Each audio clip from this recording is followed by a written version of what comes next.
We'll start with January. And this kind of goes back to someone we talked about before in our lectures. And then you're going to get some names today that you're going to have to remember for future use to keep in the back of your mind. But two things happened in January of 1962. And I gave you that little sheet, that handout with all those pictures on it. You might want to pull those out so you kind of get an idea of who we're talking about. And then right at the top left of the first page, you're going to see a picture of the Beatles. And it says, the Beatles Decca audition, January 1st, 1962. And I'll tell you what happened on January 1st, 1962 is the British recording studio, Decca, had an audition with the Beatles to see if the Beatles were good enough for them to give them their record label. Now we're in the world of CDs and MP3s and downloading music, but in the old days, if you were a band, you would go audition with a music company, and then they would decide after listening to your music if they would sign you to a record label. Does anybody know what a record looks like? These were the big deals right here in the 1960s and 70s. This, believe it or not, kids, is an album. Record. I mean, vinyl. You do. I'll tell you, some kids never seen them. But anyway, this is a vinyl of the group Kansas. And so Kansas had their own record label. And I can't see on here exactly who the label was on this because I tore it off. But Decca was a recording company. And what they did is they auditioned the Beatles on January 1st of 1962 to see if they warranted them signing them to their record label, Decca. Well, believe it or not, after Decca put the Beatles through a recording on January 1st of 1962, they rejected them. Didn't think they were good enough, and the Beatles decided to produce their first album themselves. How bad of a mistake was that? Holy smokes. So, on January 1st of 1962, the British recording studio Decca rejected the Beatles after an audition stating that the four would never make it on the music charts. Holy smokes, that was a bad decision. The Beatles were disappointed, and so they actually decided to produce their first album themselves, not using a record company. But boy, Decca lost out on a lot of opportunities there. Okay, the second thing that happened in January of 1962 happened on the 23rd of January. And we talked about Jackie Robinson, right? The Negro player who broke the color barrier in the major leagues when he played for the Brooklyn Dodgers. Well, on the 23rd of January 1962, Jackie Robinson was elected into the Baseball Hall of Fame. He was elected into the Baseball Hall of Fame on January 23rd, 1962. Okay, February. And again, some of these pictures are on the handout I gave you. First thing happened on February 4th, 1962, and it involved the First Lady, Jacqueline Kennedy. Now, to preface what happened on the 4th of February, when Jackie Kennedy took over as First Lady, she made a big effort to restore a lot of the interior of the White House, also known as the Executive Mansion. She really thought it was outdated, but yet she wanted to preserve some of the great history there. So when Harry Truman and Dwight Eisenhower were in the White House, they did some things, but it was kind of out of date, but yet she wanted to preserve the historic significance. So she had done a big restoration project in the White House prior to this. Well, on February 4th of 1962, she led millions of viewers on television through the White House, gave them a tour of the White House to show them what had been done. And it was carried, nowadays you have rights like, who has the Super Bowl this year, CBS or Fox? I can't remember, but you split things like that. Well, in these days, nobody had those rights, and so both CBS and NBC covered live on national television this tour of the White House by Mrs. Kennedy. And it was really kind of a big deal because she went from room to room to room in the White House and showed all of the restoration that had been done. Okay? So that was a big deal. You can see the picture on your sheet there of the CBS camera there and her giving the tour of the White House. That was a big thing in history. The second thing happened on February 26th, and it has to do with the Mercury 7 program that we talked about yesterday. And it has to do with what happened after the flight of Friendship 7. Because on the 26th of February, 1962, John Glenn Jr. was honored with a parade in Washington, D.C. for his accomplishments of being the first American to orbit the Earth. So on February 26, 1962, John Glenn Jr. was honored with a parade in Washington, D.C. And basically, it went from the White House up Pennsylvania Avenue, which you'll get a chance to walk, to the Capitol. And when the parade ended and he got to the Capitol, he obviously got out and he addressed Congress about this great feat. So on February 26, 1962, John Glenn Jr. was honored with a parade in Washington, D.C., and the parade traveled up Pennsylvania Avenue from the White House to the Capitol, in which he addressed Congress. Now, I told you yesterday that the reason why John Glenn made only one trip into space was that President Kennedy was apprehensive to send him back and risk the chance of America's newest hero being killed in spaceflight. And I mentioned to you yesterday that I would talk about this later. I'll talk about it now. He was grounded until October 29th of 1998. October 29th of 1998, Glenn went on the Space Shuttle Discovery at the age of 77 years old. And that had been the first time that he had made a space flight since his famous flight on Friendship 7. So he was grounded pretty much for the rest of his life, but was given an opportunity on October 29th, 1998, when he again entered space on the Space Shuttle Discovery at the age of 77. So pretty cool story, really. Okay, let's talk about March. A couple things happened in March. On March 2nd of 1962, March 2nd of 1962, the Philadelphia Warriors defeated the New York Knicks. Philadelphia Warriors defeated the New York Knicks 169 to 147 in an NBA basketball game.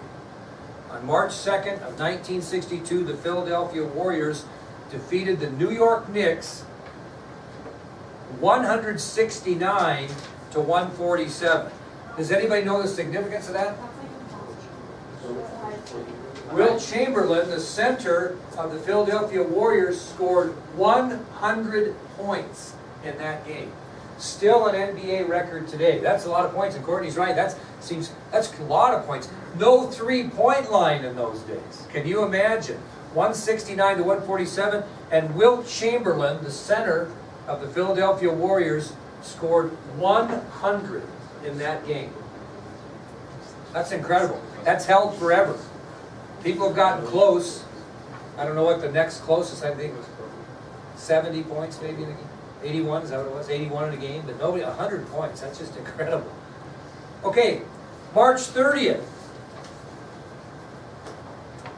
Finally, Ted Kennedy, Edward Kennedy, the president's brother, finally admitted that he was expelled from Harvard University in the early 1950s for cheating on an exam. So, Chantel, take a lesson here. If you get in, you cannot cheat on an exam at Harvard or they expel you. And there's a lot of controversy because Ted Kennedy was trying to get into the political world, and it kept coming up that he was expelled, and it never did.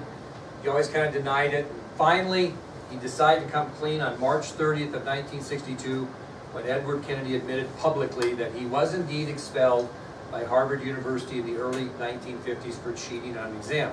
What happened, he was on the Harvard football team, and if you got a bad grade, you couldn't play on the team.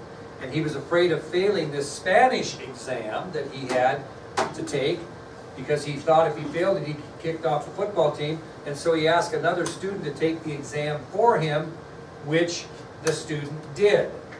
And so when it was found out that what happened, both Ted Kennedy and the student who assisted him were expelled from Harvard for 2 years. They expelled them for 2 years. They could come back after 2 years, yeah. So both were expelled. Okay, we'll move to April. Move to April. You remember those 1,179 Cuban exiles that were captured during the Bay of Pigs fiasco? Well, those exiles were tried and sentenced, and they actually were convicted on April 14th of 1962. So on April 14th of 1962, those 1,179 Cuban exiles who participated in the failed Bay of Pigs invasion were convicted. Now, you don't have to write this down, but they were convicted of crimes against the nation with foreign power. And they were sentenced to 30-year prison terms. They were sentenced to 30-year prison terms. So on April 14th of 1962, a Cuban military court convicted the 1,179 Cuban exiles who participated in the failed Bay of Pigs invasion to 30-year prison terms. But, Hannah, in the end, what happened? The U.S. bought them back for how much?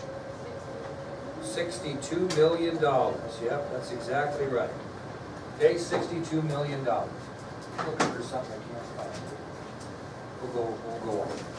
Okay, on April 22nd, a presidential popularity poll came out. A presidential popularity poll came out. And according to that poll, during the time he was President of the United States, John Kennedy was at the height of his popularity. In other words, if you look at a popularity graph when he took office, and then the Bay of Pigs, and then whatever until his assassination, it was at this point, on April 22nd of 1962, that President Kennedy was at the height of his popularity. That's when the most people liked him. It was on April 22nd of 62. Now I'll give you some examples of why the president was so popular. He was very, very popular, and historians will tell you he was much more popular in life, or excuse me, in death than he ever would have been in life. But here are some of the things that people liked. They liked seeing his 18-month-old son, John Jr., and his 4-year-old daughter, Caroline, playing in the Oval Office. Let me give you one of the most famous pictures that will explain the height of Kennedy's popularity. Take a look at this one here. The presidential desk, there's the president working at his desk. There's the coconut from PT 109. This is a scrimshaw, which I have a replica over there, which we'll talk about later. And who's peering out of the trap door? Little John. Perfect photo opportunity. And that's one of the more famous pictures of the president with his children. Now, Jackie Kennedy, and I'll tell you this kind of off the cuff, but Jackie Kennedy didn't like pictures being taken of her kids and them being exploited. So the president always abided by that until she left for town, or left the country for a mission of some kind. And when he had the children, then he would bring in Cecil Stoughton, which we'll talk about later, who was the White House photographer, the first one, by the way, officially ever announced by an administration. And he would come in and take all these pictures of the children around the president in the White House, and then Jackie would come home and be mad. But anyway, that was one of the famous pictures of the little guy peeking out. So that was one example of his popularity. There were so many pictures of him and his children around in the White House. Another thing is the family had a home in Hyannisport, Massachusetts. That's where the Kennedy compound was. That's where Joseph Kennedy Sr. and Rose Kennedy had a big summer home, all year-round home, really. And Hyannisport, Massachusetts is where the family always got together. Big family. And they really liked playing touch football. That's what the Kennedys did when they got to Hyannisport. They'd get into a touch football game. And everybody participated. The wives, the children, the brothers. And that was a very A lot of pictures were taken of that family playing touch football at Hyannisport, and those went out in the media and was another example of his popularity, was just seeing the entire Kennedy family. Another example could be this here. JFK at the helm of his boat, wind streaming through his hair with the sunglasses and the cool look. This is another example. Okay? Now, I want you to look at these sunglasses. Do these sunglasses look anything like these sunglasses? A little bit. A friend of mine, Harry McCormick, who's a big Kennedy collector, gave me those glasses. Those were Kennedy's glasses. No guarantee ever wore them in a picture or did not, but those glasses definitely belonged to JFK. They were accumulated by Evelyn Lincoln, his secretary, who we'll talk about later, who accumulated lots of things, especially after his assassination, and sold them to a collector by the name of Robert White, who sold them to other people. But that is exactly what he had. Now here's some other pictures. Here's a 1989 calendar of JFK. My God, we can't forget the Kennedys. But these are some pictures of why he was so popular. Here's a picture of him here with his family. Okay, nice young family in the White House. Example of Kennedy's popularity. All these things that people know. Here he is with a smile on his face on the telephone in the Oval Office. Here's another picture of he and his wife elegantly dressed going to some sort of an event. Okay? Here's the president signing a bill. Okay? With other people with smiles on their face looking on. Here's where he's entertaining guests from another country. Okay? Here again is the picture of him at the helm of his boat, which is a very famous picture of him. Okay? Here he is in Hyannisport, Massachusetts. That's the Kennedy compound with his children, Bobby's children, all kinds of children. Here's a famous picture that was taken just the weekend before his death. Okay? I'll show you that picture, but he was at the family compound and a horse kind of came up upon him and started nibbling at him, and he had a big smile on his face. Here he is in an open limousine, which was kind of his trademark. Okay? He wanted to be closer to the people. Okay? Here's a speech he's given at American University after the Cuban Missile Crisis, one of the best speeches he's ever given, and I will give you a chance to see that. Here he is at Union Station, which you'll get a chance to see Union Station, a railroad place in Washington, D.C., waiting for someone. And here, at this being the time of the year, here's the President and Mrs. Kennedy by the decorated Christmas tree at the White House.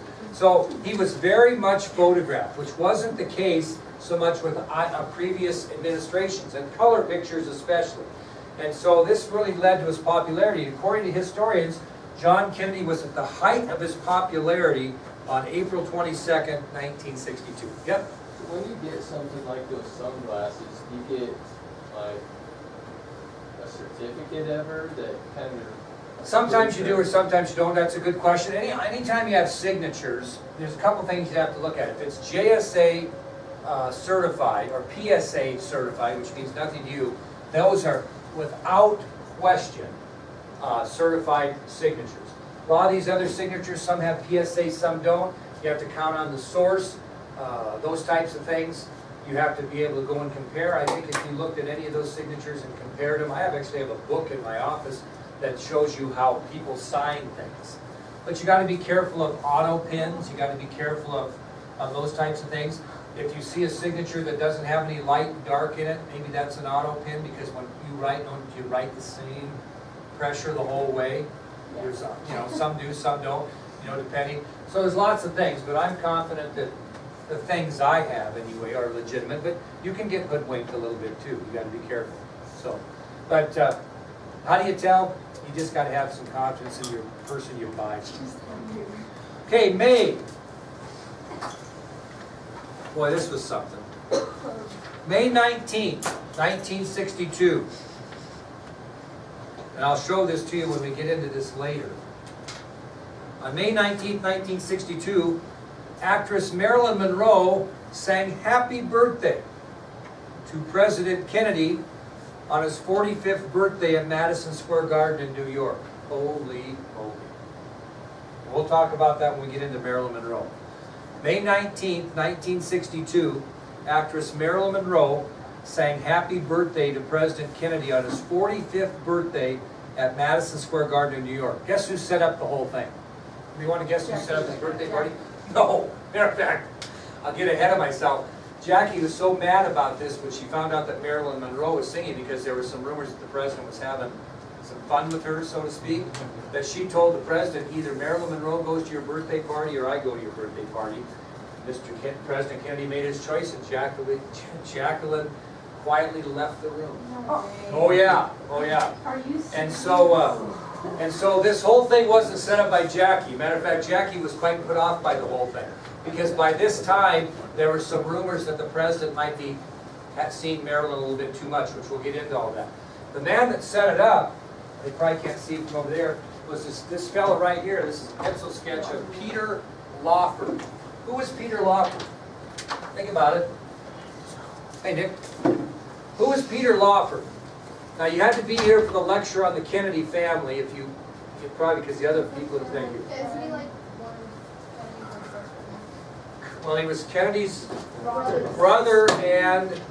brother-in-law. Remember, he was a member of the Rat Pack. Frank Sinatra, Joey Bishop, Sammy Davis Jr. I told you he was a little bit of a playboy. Well, he had ties to Marilyn Monroe because he was an actor. And so it was Peter Lawford, the president's brother-in-law, that set this all up. Okay? Now I'm getting ahead of myself, but it was Richard Adler, that fellow right up there, who was the events coordinator for the Madison Square Garden events, that had to make the decision of whether he was going to let this happen or not. We'll save that story for later. But she did sing Happy Birthday to the President. And she was in the most seductive dress you could imagine. It was flesh-colored, and it was sewn on her. It wasn't sewn and she put it on. It was sewn on her. That's how tight it was. It was the most seductive thing you could imagine. But we'll talk about that later. Now, so she sings. She goes up there.